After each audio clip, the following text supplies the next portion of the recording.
Good afternoon, this is Jenny Gee. I am coming to you on this gorgeous Friday afternoon. It is right around noon, a little past, and I'm noticing as I'm sitting here swinging on my swing that the sun is coming down right over my head, which is not planned, but very cool because it's exactly what I want to talk to you about. So tonight, actually tomorrow because it's past midnight, but Friday night into Saturday morning at 2:50 a.m. is the autumnal equinox. It's going to happen at the same moment all around the globe, but for us, that's 2:50 a.m. tonight into Saturday morning. So it's fall. It's the first day of fall, tomorrow, I guess. But we are starting to see some of the things, and it's what's so interesting, and what we'll be talking about over the next probably 3 or 4 weeks are just all of the things that what's happening today and what happens after today kicks into gear. And what happens when fall hits? What do the animals do? What do the plants do? What do the trees do? All the good stuff. So, but what is the equinox? So equinox means equal night. So it is actually telling us that the amount of daylight and the amount of night that we have, amount of light and dark that we have today, tomorrow, is equal. And that's basically true. I mean, if we want to get down into like minutes, there might be a little bit of variation because of the actual definition of sunrise and sunset, and the sun being at half point on the horizon for the sun, for the rise and for the set. But it's basically within minutes, it's equal day and night. And the days are going to start to get shorter now as we move in towards winter until we hit our winter solstice, and then the days will start to grow again. And then when we hit our spring equinox, our vernal equinox, we will have the exact same thing, equal day and night, and the days will then grow until our summer solstice. So all those words, right? So basically it's the autumnal equinox or the fall equinox, equal day and night.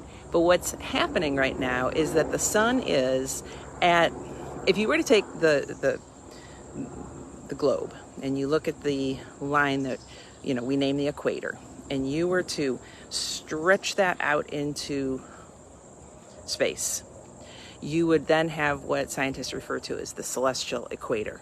So we're taking what's around the earth and it's being stretched. So on the equinox, it is when our sun is at that point of our equator. It is just at that halfway point. In the wintertime, you've probably noticed when I come out my front door, I'm facing south. And, you know, the sun rises in the east and it's setting in my west, which is up the street that way. But it's out my front door and looking out that way that I see in the winter time a very low sunrise and sunset across the southern sky. From the time of that happening in December, and then January, it's a little higher, February a little higher, March a little higher. At that spring equinox, it is directly at the halfway.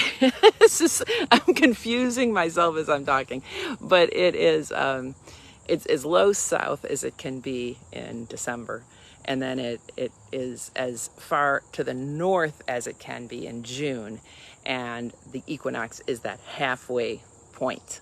So does that make sense? It rises and sets as far south and low in the sky as it can in December at the winter solstice. It rises and sets as far north as it's going to go at the summer solstice. And at the equinox, it is directly in between, and it is directly in line with where the celestial equator is. So that's what it is. That's how it gets its name. There are, I'm sure, major celebrations going on all over the world today, and some of those cool places that have been built by ancient civilizations to celebrate the equinoxes and the solstices. And what we're going to start to see now is a change. We're going to see animals changing their behavior. We're going to see plants changing. You probably are already seeing a lot of changes. The more short day flowers are going to bloom now. The dandelions will be back just like they were in the spring because they like that amount of daylight. The leaves are going to respond to the shortening days by turning all their gorgeous colors and all that good stuff. Something else to look forward to. We'll be together again next Friday, but next Friday, make your plans if the weather is good. Each month of the year, I'm going to start rambling here again. Each month of the year, we name the full moon. And different full moon names happen for the January moon, for the February moon, for the March moon. But this one's special. The one next Friday, it's the harvest moon. And the harvest moon is always, always, always the moon that's closest to the autumnal equinox. That's next Friday. It is also the last super moon of 2023. So it is the one that we talked about that about a month or two ago, with the moon being as close to the Earth and appearing quite a bit larger. So we are going to have a super harvest moon next Friday, which is very exciting. So hopefully the skies will be clear and we can all have our little campfires or something like that to just be able to enjoy the happenings of fall.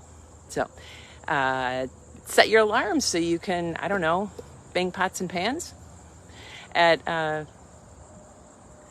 2:50 tonight, 2:50 a.m. Or you could just sleep through it and wake up tomorrow morning and say, welcome fall. And welcome all of the amazing, wonderful things that are about to happen in our world around us. And as we sit and watch God's creativity unfold right before us with the changes of fall. So I hope you have a great day. Enjoy the sunshine. And I moved out of the way of having it shine down on top of me, but it's pretty much directly up there right now. So I will see you. Bye.